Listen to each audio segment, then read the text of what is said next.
Some people have thousands of reasons why they cannot do, they want to do, when all they need is one reason why they can. With this amazing thought, a very good morning to all my dear students. I hope that you all are in good health. This is Shreya Jadhav welcoming you all to my e-learning channel. And today we are going to do English Grade 9 Supplementary Reading 5 The Happy Prince, written by Oscar Wilde. This is part 2 of the chapter.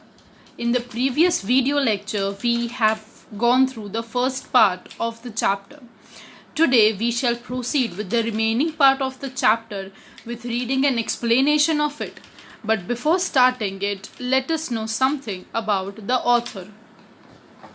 Oscar Wilde, born on 16th October 1854, died 30th November 1900, was an Irish playwright, novelist, essayist and poet. He became fluent in French and German early in life. After university, Wilde moved to London into fashionable cultural and social circles. After writing in different forms throughout the 1800s, he became one of London's most popular playwrights in the early 1890s.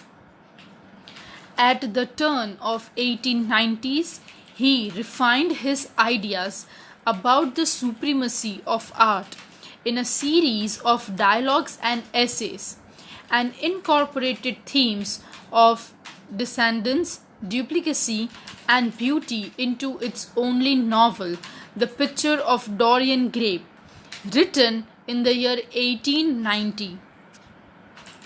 He is remembered for his epigrams of the novels, plays, as well as all the circumstances of his imprisonment and early death. Introduction for answers. Dear students, always remember whenever you are appearing for any test or exams, always start your answer with introduction. This creates really good impact. So here it is. Prose. Prose name, The Happy Prince. Author's name, Oscar Wilde. Genre, short story. Summary. The first theme of the story is that outward beauty is nothing. It is just a show. The real beauties are love and sacrifices. So, now let us proceed. In the previous video, we all have gone through the story. We all have gone through the story that comprises of how the happy prince, every person in the town always admired and wanted to become like him. But he actually knew what was the exact situation of the state. He was born and brought up in very riches, and he has always seen everything positive around him. But in actuality, the people over there suffered a lot. They all have various and plenty types of problem. So the happy prince, when he was alive at that time duration, he was unable to help people. And after the death, his statue, we can say like this, that his statue was actually made up of gold, and moreover to that there were gems and sapphires and rubies in his sword and eyes.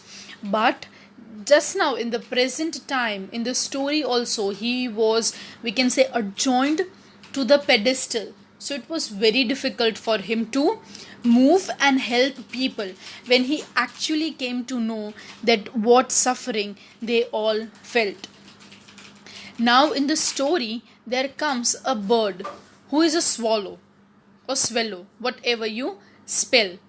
So how well we can say he was contradicted over here. He was actually going to Egypt but he thought that he would stay over there and had a night halt, we can say. So when he went over there, at first he thought that it was raining at that time duration, but after a certain time duration, after one drop, second drop, the third drop, he realized that the happy prince was actually crying. What was the reason? That the people living in the town were suffering a lot and he wanted them to help. So he requested the bird that at least they should that he should at least be a messenger for a day, and how he would help them. That really changed and made the difference. So he told that a lady is supposed to complete her work, because the next day she is supposed to give the embroidery work to the royalty, the women over there. But his son was suffering with cold and fever, and his health and state was also not well.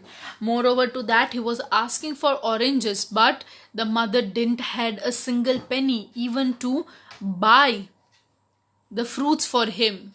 So, while looking at all these things, Happy Prince told the little swallow that he should go and take the ruby out of his sword and help the women at any cost. Because helping people is always, you can feel better at any cost and time. So now we shall start up with the next part of the chapter. So here it is. Tonight I go to Egypt, said the swallow. And he was in high spirit at the prospect. He visited all the public monuments and sat a long time on the top of the church steeple. Wherever he went, sparrows chirped and said to each other, "What a distinguished stranger!" So he enjoyed himself very much. When the moon rose, he flew back to the happy prince. "Have you any commissions for Egypt?" he cried. "I am just starting, swallow, swallow, little swallow," said the prince. "Will you not stay with me one night longer?" "I am waited for in Egypt," answered the swallow. "Tomorrow my friends will fly up to the second cataract. The river horse couches them among the bulrushes, and on a great granite throne sits a god Menon. All night long he watches the stars, and when the morning star shines, he utters one cry of joy, and then he is silent. At noon, the yellow lions come down to the water's edge to drink. They have eyes like green beryls, and their roar is louder than the roar of the cataract." "Swallow, swallow, little swallow," said the prince, "far away across the city I see a young man in a garret. He is leaning over a desk covered with papers, and in a tumbler by his side there is a bunch of withered violets. His hair is brown and crisp, and his lips are red as pomegranate, and he has a large and dreamy eyes. He is trying to finish a play for the director of the theatre, but he is too cold to write any more. There is no fire in the garret, and hunger has made him faint. I'll wait with you one night longer," said the swallow, who really had a good heart. "Shall I take him another ruby?" "Alas, I have no ruby now," said the prince. "My eyes are left that I have left." So now comes the second incident, that the swallow was really very excited to go to Egypt. Why? Because his fellow mates were waiting for him, and they were supposed to start their second journey, their second part of a flying they were supposed to initiate. But at that time duration, the happy prince asked him again that will it be possible for him to stay one more night, so that he could sustain over there. and he could help other people, and for the very next day he could become the messenger for him. So the situation was like this, that a young man who was a playwright and he was writing down some plays, but he didn't had any fire over there, and it was very cold winter. Moreover to that, he hadn't had any food, and because of this thing he had become really very faint. So at that time, the swallow had really good heart, and he thought that okay, he would be no helping at any cost, he would be helping the person. So he told the happy prince that okay, for one more day he would be staying over there, and he asked that if you have another ruby, then I would go and give to the person. They are made of rare sapphires. And at that time duration, the happy prince told that now he had only left with 2 sapphires, and they were made very rare, which were brought out of India 1,000 years ago. Pluck out one of them and take it to him. He will sell it to the jewelers and buy food and firewood and finish his play. Dear prince, said the swallow, I cannot do that. And he began to weep. Swallow, swallow, little swallow, said the prince, do as I command you. So the swallow plucked out the prince's eyes and flew away to the student's garret. It was easy enough to get in, as there was a hole in the roof. Through this he darted and came into the room. The young man had his head buried in his hands, so he did not hear the flutter of the bird's wing, and when he looked up he found the beautiful sapphire lying on the withered violets. So now the happy prince told that he is supposed to pluck the sapphires, the eyes which the happy prince was having. But the swallow said that it is not possible for him to do that. But the happy prince told that he commanded to do this thing. If he would give him this rare sapphire, he would go and get some food and get some firewood, and so that it would be possible for him to complete the play. When he reached over there, the person was darted in his room, and the young man had buried his head in his hands, so it was not possible for him to listen to the fluttering of the bird when he entered into the room. And when he looked up, he found a beautiful sapphire was lying over there. I am beginning to be appreciated, he cried. This is from some great admirer. Now I can finish my play. And he looked quite happy. The next day, the swallow flew down to the harbor. He sat on the mast of a large vessel and watched the sailors hauling big chests out of the hold with ropes. Heave ahoy! They shouted as each chest came up. I am going to Egypt, cried the swallow, but nobody minded. And when the moon rose, he flew back to the happy prince.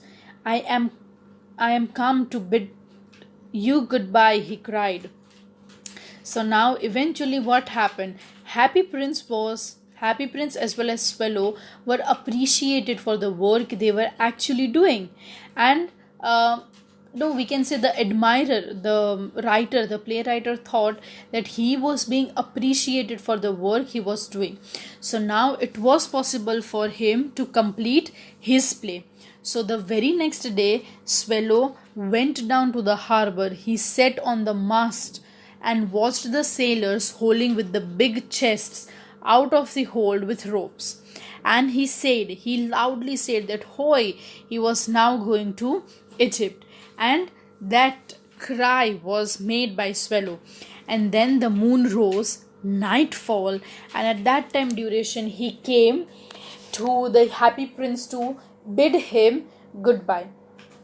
And at that time duration he said, Swallow, swallow, little swallow, said the prince, will you not stay with me one night longer? "It is winter," answered the swallow, "and the chill snow will soon be here.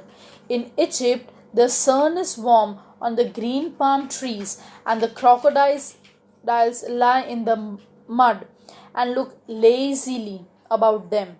My companions are building a nest in the temple of Balbec, and the pink and the white doves are watching them and cooing to each other. Dear prince, I must leave, but will never forget you. And the next spring I'll bring you back beautiful jewels in the palace of those you have given away. The ruby shall be the redder than the red rose, and the sapphires shall be as blue as the great sea. In the square below, said the happy prince, there stands a little match girl. She has let her matches fall in the gutter, and they are all spoiled. Her father will beat her if she does not bring her home some money, and she is crying. She has no shoes or stockings, and her little head is bare. Pluck out my another eye and give it to her, and her father will not beat her. I will stay with you one night longer, said the swallow, but I cannot pluck out your eye. You would be quite blind then. Swallow, swallow, little swallow, said the prince, do as I command you. So he plucked out the prince's another eye and darted down with it. He swooped past the match girl and slipped the jewel into the palm of her hand. What a lovely bead of glass! Cried the little girl, and she ran home laughing. So, eventually, what happened when the swallow came to wish the happy prince goodbye? At that time duration, he said that if it was possible for him to stay one more night longer to help him again, but at that time swallow told that it was not possible for him because he was supposed to reach somewhere else, and moreover to that, the next time when he would come, at that time duration he would bring rubies and sapphires from him from the palace, and again he would be happy, as people would always appreciate. At that time duration, again the happy prince requested him to stay one more night longer, because that little girl who was selling matchsticks, her matchsticks fell into gutter, and she didn't have any shoes or stockings to wear, and it was a cold winter night. Moreover to that, if she didn't brought any money to home, then his father would beat her up. And at that time duration, again that little kind-hearted swallow thought that he would stay over there for one more night, and he swooped to that girl, and he slipped the jewel into her palm. And then she said that what a lovely bead of glass it is, and cried that little girl. She ran home laughing. Then the swallow came back to the prince. You are blind now, he said, so I will stay with you always. No, little swallow, said the old prince, you must go now to Egypt. I will stay with you always, said swallow, and he slept at prince's feet. All the next day he sat on prince's shoulder and told him stories of what he had seen in the strange lands. He told him of the red ibises who stand in long rows of the bank of the Nile and catch goldfish in their beaks, and phoenix who is as old as the world itself and lives in the desert, and knows everything of the merchant who walks slowly by the side of their camels and carry amber beads in their hands, of the king of the mountains of the moon who is as black as an ebony and worships the large crystal of the great green snake that sleeps in the palm tree and has 20 priests to feed it with honey cakes, and of the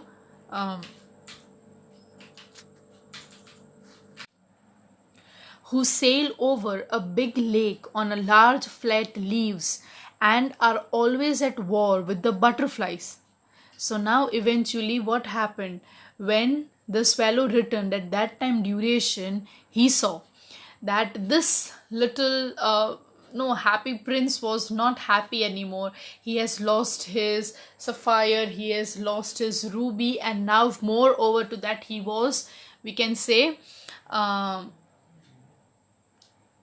blind. He was unable to see anything, and because of that thing he decided that he was supposed to stay with him forever. At that time duration, the happy prince told that no, you may go to Egypt with your companions, but then also he insisted that he would stay with him only. So then the next day onwards in the morning, whatever would happen in and around the city, around the town, Swallow would tell everything to the happy prince. So he would always stay near the feet of the happy prince. Dear little Swallow, said the prince, you tell me of marvelous things, but more marvelous than anything is the suffering of men and of women. There is no mystery so great as misery. Fly over my city, little swallow, and tell me what you see there. So the swallow flew over the great city and saw the rich making merry in their beautiful houses, while the beggars were sitting at the gates. He flew into dark lanes and saw the white faces of starving children looking out listlessly at the black streets. Under the archway of the bridge, two little boys were lying in one another's arms to try to keep themselves warm. How hungry we are, they said. We must not lie here, shouted the watchman, and they wandered out into the rain. Then he flew back to and told the prince what he had seen. I am covered with fine gold, said the prince. You must take it off leaf by leaf and give it to my poor. And the living always think that gold can make them happy. So now eventually what happened? The king told, the happy prince told, that people always suffer a lot. No people are satisfied. And then at that moment, the swallow was supposed to have a roundabout in the city and tell happy prince what was the actual condition of man and women, because they suffer a lot. And at that time duration he realized that the rich were getting richer every now and then, and the poor were becoming poorer. It was not possible for them to survive. So at that time duration, how the children used to suffer and how they were moved away from their place, their territories, and they were supposed to get out from there, how they used to stay all night in the rain. Everything was been described. And then the happy prince told that now you are supposed to take gold leaf by leaf, because he was covered finely with gold, and gold always makes people very happy. Leaf after leaf of the fine gold the swallow picked off, till the happy prince looked quite dull and grey. Leaf after leaf of the fine gold he brought to the poor, and the children's faces grew rosier, and they laughed and they played games in the streets. We have prayed now, they cried. Then the snow came, and after the snow came the frost. The streets looked as if they were made up of silver. They were so bright and glistening. Long icicles like crystal daggers hung down from the eaves of the houses. Everybody went about in the furs, and the little boys wore scarlet caps and skated on the ice. The poor little swallow grew colder and colder, but he would not leave the prince. He loved him too well. He picked up crumbs outside the baker's door. When the baker was not looking, he tried to keep himself warm by flapping his wings. But at last he knew that he was going to die. He had just strength to fly up to Prince's shoulder once more. "Goodbye, dear Prince," he murmured. "Will you let me kiss your hand? I am glad that you are going to Egypt at last, little swallow," said the prince. "You have stayed too long here, but you must kiss me on the lips, for I love you." "It's not to Egypt that I'm going," said the swallow. "I'm going to the house of death. Death is the brother of sleep, is he not?" And he kissed the happy prince on the lips, and he fell down dead at his feet. So eventually, now what happened? The whole condition and situation changed. Now it was extreme cold, and then cold changed into frost. And at that time duration, the bird, swallow, tried to keep himself warm as much as possible. But it was not possible for him because he was unable to have the strength. So at the end, he just went to the happy prince and he told that, "Can I kiss you for the very last time?" And at that time, prince thought that now he was finally going to Egypt. But eventually the prince told that no. The swallow told that no. Now he was going to the house of the death. And he just kissed the happy prince on his lips, and he fell dead down at his feet. At that moment, a curious cracked sound inside the statue, as if something had broken. The fact is that the laden heart had snapped right in two. It certainly was a dreadfully hard frost. Early in the next morning, the mayor was walking in the square below in the company of the town councillors. As they passed the column, he looked at the statue. "Dear me, how shabby the happy prince looks," he said. "How shabby indeed," cried the two councillors, who always agreed with the mayor, and they went up to look at it. "The ruby had fallen out of his sword, his eyes are gone, and he is golden no more," said the mayor. "In fact, he is little better than beggar." Better than beggar," said the town councillor. "And here is actually a dead bird at his feet," continued the mayor. "We must really issue the proclamation that birds are not to be allowed to die here," and the town clerk made a note of the suggestion. So they pulled down the statue of the happy prince, as he is no longer beautiful and is no longer useful, said the art professor at the university. Then they melted the statue in a furnace, and the mayor held a meeting of the corporation to decide that what is to be done with the metal. "We must have another statue, of course," he said, "and it shall be the statue of myself." "Of myself," said each of the town councillor, and they quarrelled. When I last heard of them, they were quarrelling still. "What a strange thing," said the overseer of the workmen at the foundry.